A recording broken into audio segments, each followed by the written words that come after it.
Assalamualaikum warahmatullahi wabarakatuh.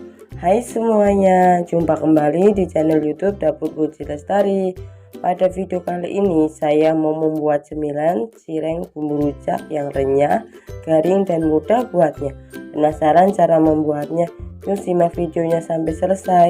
Jika suka dengan video ini, mohon dukungannya dengan cara like, subscribe, dan tekan tombol loncengnya supaya tidak ketinggalan video terbaru dari kami. Terima kasih.